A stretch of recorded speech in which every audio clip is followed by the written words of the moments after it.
क्योंकि हमारे जो स्वास्थ्य केंद्र है, बिल्डिंगें तो बड़ी बड़ी बन गई हैं, लेकिन अंदर से वो खोखला है।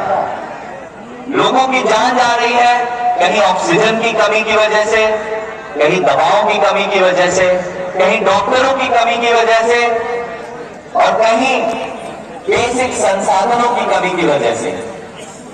आप बोलेंगे पढ़ाई की बात पहले क्यों नहीं कर रहे हो, रोड नाले की बात पहले क्यों नहीं कर रहे हो, स्वास्थ्य केंद्र ही क्यों? तो भाई जिंदा रहोगे तब तो पढ़ोगे, कमाओगे, घूमोगे, फिरोगे। पहले तो जिंदा बच जाए इंसान, जान तो बच जाए हमारे लोगों की। क्या बात है। तो ये था पहला, आप असेसमेंट करिए। जनप्रतिनिधि का काम है अपनी सेवा करना, आपके लिए बेहतर इंतजाम पैदा करना। तो दूसरे पे आते हैं। दूसरा मेरी नजर में है शिक्षा, ज्ञान। आज 60% आबादी युवा है बिहार की, 60%, बहुत बड़ी आबादी होती है। और पूरे देश में हम किस नाम से जाने जाते हैं? बिहार को लेबर फैक्ट्री के नाम से जाना जाता है पूरे देश में। क्यों? क्योंकि हमारे लोग पढ़े लिखे नहीं हैं, पढ़ाई में पीछे हैं। क्यों पीछे हैं? शिक्षा का सही इंतजाम नहीं किया गया है हमारे बच्चों के लिए। आज आप पिछली विधानसभा की हालत देखें, स्कूलों में कुछ ही स्कूल आप गिन पाएंगे उंगली पर जहां शिक्षा का स्तर ठीक है। बहुत अच्छा तो मैं कहीं नहीं कहूंगा। कितने स्कूल मैंने विजिट किया है। इस विधानसभा में 40 पंचायत है, 350 टोले हैं। आज टोलों की जो आबादी है वो गांव जैसी है, तो मैं कहूंगा 350 गांव है। और आप स्कूलों की हालत देखिए। मैं देख के आया जो 2-2 कमरे के स्कूल बने हुए हैं, कहीं सिर्फ प्राइमरी स्कूल है, कहीं बेंच और डेस्क का पता नहीं है, कहीं पे पंखा भी नहीं है। कुछ कुछ स्कूल तो मैंने ऐसे देखे जहां दरवाजा और खिड़की भी नहीं है। तो क्या पढ़ा रहे हैं भाई हम अपने बच्चों को? 60% युवा, और क्या हम उन्हें ज्ञान के रास्ते पे ले जा रहे हैं?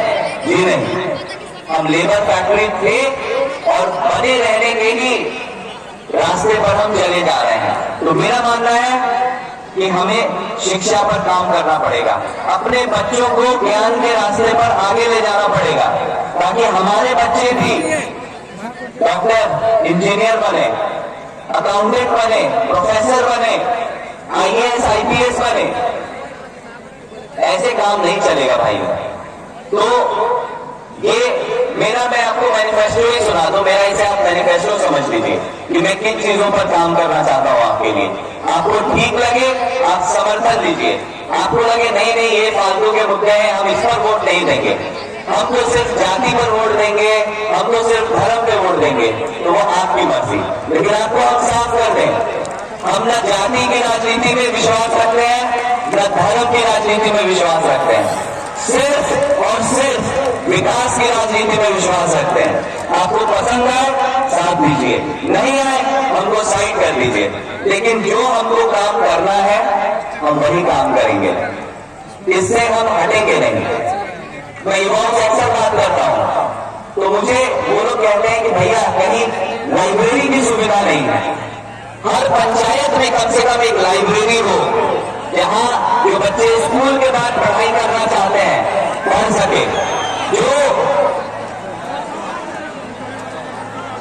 कंपटीशन की तैयारी करना चाहते हैं वो भी पढ़ सके।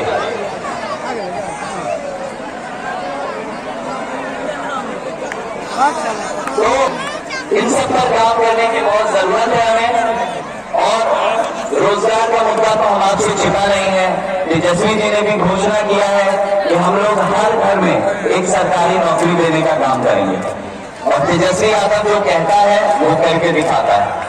पिछली बार 10 लाख नौकरी की वादा किया उन्होंने, बहुत लोगों ने बहुत तरह की बात सुनाई तेजस्वी जी को, अभद्र बात कही कि बाप के घर से लाओगे, बहुत तरह की बातें कही, लेकिन उनको 17 महीने का कार्यकाल मिला, 5 लाख नौकरी देके दिखाया।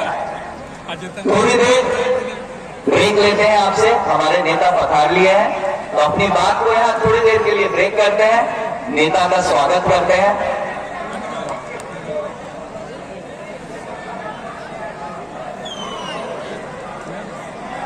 है, बोर नहीं हुए आप लोग अभी तक? अरे क्या आदमी है यार।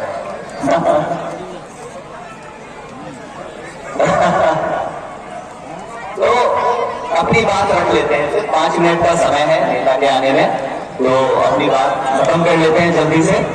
और आपको बता रहे आपके लिए क्या करना है, आपके लिए जानना जरूरी है कि आपका जनप्रतिनिधि आपके लिए क्या करेगा। तो हम लोग बात कर रहे थे रोजगार पे। पलायन बड़ी समस्या है, और सिर्फ काम धंधे के लिए नहीं, लोग पढ़ने के लिए भी जाते हैं। हम भी छोटे से थे 7-8 साल के, तो पढ़ाई के लिए बोर्डिंग स्कूल भेज दिए माँ बाप मेरे। क्यों? यहाँ कोई सीबीएसई एफिलिएटेड स्कूल नहीं था, उनकी ख्वाहिश थी बच्चा अच्छे से पढ़ लिख ले। तो पलायन सिर्फ दूर से सही दिखो है। मजदूर नहीं करता है, पलायन छोटे छोटे बच्चों को भी करना पड़ता है पढ़ाई के लिए। तो शिक्षा का सही इंतजाम बहुत जरूरी है। नजर ना आइए। और नौकरी, अब बोलिएगा भाई नौकरी आएगी कैसे? एक चीज होता है, हम आपसे बात करें, बिजनेस मैनेजमेंट की पढ़ाई किए हैं तो थोड़ा टेक्निकल बात भी करें। सीडी रेशियो के बारे में सुना होगा कुछ आप लोगों ने, जिन लड़कों ने बीबीए की पढ़ाई की होगी उन्होंने सीडी रेशियो पढ़ा होगा। सीडी रेशियो होता है क्रेडिट डिपॉजिट रेशियो। समझाएं क्या आपको? बोर तो नहीं हो गए? लोग बोल रहे हैं बोर हो रहे हैं, समझा दें क्या? CD ratio, credit deposit ratio, ये क्या होता है? जैसे सिंपल भाषा में समझाएं, अगर हम आप 100 रुपया बैंक में जमा करते हैं मान लीजिए, तो बैंक वो 100 रुपया वापस लोन के तौर पे युवाओं को, लोगों को देता है जो छोटा छोटा रोजगार करना चाहते हैं। महाराष्ट्र में, गुजरात में सीडी रेशियो है 98%। 98% का मतलब हुआ 100 रुपया वहां के लोग जमा करते हैं तो बैंक 98 रुपया वापस लोन के तौर पे दे देता है युवाओं को। बिहार में कितना है? 40%। मतलब हम आप जो 100 रुपया जमा कर रहे हैं, सिर्फ 40 रुपया वापस लोन के तौर पे मिल रहा है। 60 रुपया दूसरे राज्य में चला जा रहा है। एक तो वैसे ही गरीब राज्य, ऊपर से हमारा ही पैसा उठ के दूसरे राज्य में जा रहा है, तो कैसे बढ़ेंगे आगे? तो हम आपको ये नहीं बोलेंगे कि हमारा 98% हो सकता है। अगर सरकार चाहे तो ये सीडी रेशियो 55%, 60% किया जा सकता है। 20% बढ़ेगा। आपको पता है कितना पैसा एक्स्ट्रा आएगा हमारे पास? 2 लाख करोड़ बिहार में एक्स्ट्रा पैसा आएगा, जो युवाओं को, जो भी लोग, महिलाओं को, लोगों को, जिनको भी छोटा मोटा कारोबार करना है, उनको ये लोन मिल सकता है। और जब कारोबार लगता है तो क्या होता है दोस्तों? नौकरी। कोई भी इंसान कारोबार लगाता है तो नौकरी मिलती है, वहां नौकरी जनरेट होती है।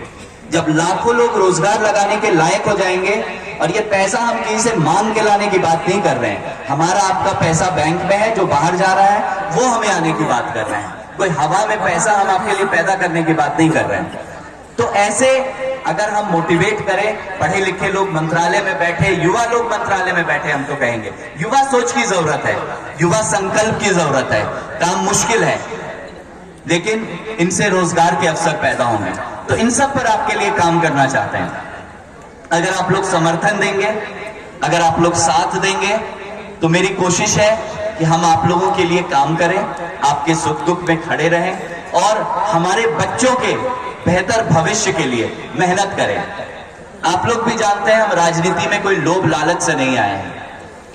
हमको कुछ नहीं चाहिए ऐसा राजनीति से, या कुछ ऐसा पहले से मेरे पास है नहीं जो विधायक बन के हमको मिल जाएगा, ऐसा कुछ भी नहीं है। जितना एक विधायक अपने क्षेत्र के लिए कर पाता है, हम आज भी अपने संस्थाओं के माध्यम से अपने समाज के लिए, अपने लोगों के लिए उससे कहीं अधिक कर पा रहे हैं। लेकिन एक जज्बा है दिल में। विदेश में रहे हैं, बाहर पढ़े लिखे हैं, विकसित दुनिया देखे हैं, विकसित दुनिया में रहे हैं। दुनिया कहां से कहां पहुंच गई है और हम कहां के कहां रह गए हैं। अब बताइए कौन लेगा हमें विकसित करने की जिम्मेदारी? कोई बाहर से आएगा, कोई अमेरिका से आएगा? बॉस हम हैं, आप हैं। 60% युवा हैं, मिलजुल कर तरीके से मन में ये बिठा लें कि हमें अपने क्षेत्र के लिए कुछ करना है। जितना आपसे हो सके आप करो, जो हमसे हो सकता है हम करें। मिलजुल कर शुरू करेंगे तभी आने वाले वक्त में हमारा ग्राफ ऊपर जाएगा। अगर यहीं के यहीं रह गए तो पहले भी गरीब राज्य थे, पहले भी लेबर फैक्ट्री थे, आगे भी लेबर फैक्ट्री रहेंगे। लेकिन आज युवा है, दिल में जज्बा है, जोश है, कुछ कर गुजरना चाहते हैं। बहुत साल बाहर रहे, अब पूरा जीवन यहीं रहना है। इसी मिट्टी से जन्मे हैं और अब इसी मिट्टी में एक दिन मिल जाना है। तो जो भी 40-50 साल की जिंदगी है, मेहनत करने का वक्त है, चाहते हैं वो डेडिकेट करें। भाई मेरी भी तो जन्मभूमि है। अब बोलोगे क्यों, तुमको क्यों पड़ी है? मेरी भी जन्मभूमि है ना। इसी विधानसभा में सतलखा पंचायत है जिसपे चंद्रशैनपुर गांव है, मेरा गांव है, मेरी जन्मभूमि है, इसलिए मेरा लगाव है। अगर इस क्षेत्र का विकास हमारे विधायक कर रहे होते तो हम अपना काम कारोबार देखते, अपनी जिंदगी एंजॉय करते, लेकिन नहीं हो रहा है कुछ। बिस्फी जहां 2020 में था, आज 5 साल बाद उससे पीछे चला गया है, बराबर भी नहीं है, पीछे चला गया है। तो हम भी युवा हैं, मेरी भी जमीन है, आप मेरे भी लोग हो, हम आपके ही बीच के लड़के हैं, तो मेरी जिम्मेदारी समझते हैं। और आप युवाओं को एक बात बता दें, हमसे आपको जब भी मिलना हो, जब भी बात करना हो, आप डायरेक्ट कर सकते हैं। आपको किसी को पकड़ने की जरूरत नहीं है कि भाई इन साहब को पकड़ेंगे तभी नेता से मिल सकते हैं। जी नहीं, इस गलतफहमी से बाहर निकलिए। युवा हैं, आपकी उम्र के हैं, आपको बोलने में कोई संकोच भी नहीं होगा, आप खुल के अपनी बात रख सकते हैं।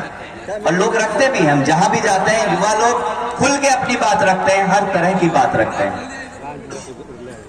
और आपको बता दें, हमारे जीवन काल में पहली बार युवा को बिस्वी में टिकट मिला है, और कितनी मुश्किल से मिला है ये आप किसी से छिपा हुआ नहीं है। कोई ऐसा नहीं है कि हम बड़े नेता के लड़के हैं तो हेलीकॉप्टर से चुनाव में लैंड कर गए, ऐसा नहीं हुआ है। आपने भी मेरा संघर्ष देखा है, 3 साल आपके बीच रह के संघर्ष किए हैं, मेहनत किए हैं, अपनी दावेदारी पार्टी के आगे पेश किए हैं कि भाई मैं भी इस मिट्टी से जन्मा हूं, यहीं का लड़का हूं, मैं अपने लोगों के लिए काम करना चाहता हूं, मैं मेहनत करके दिखाता हूं आपको, आप भरोसा जताओ मेरे ऊपर।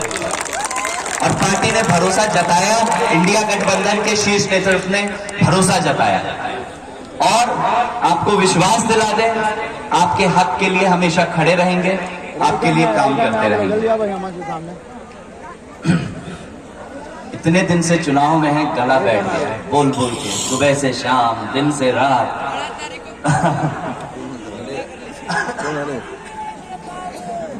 तब भी आप लोगों ने बहुत हिम्मत दिखाई, फटी हुई आवाज में भी मेरी बात को सुन रहे हैं आप लोग, बहुत बहुत शुक्रिया आपका। मुझे लग रहा है अभी तक कान बज गया होगा आप लोगों का, जो मेरे आवाज की हालत हो गई है। लेकिन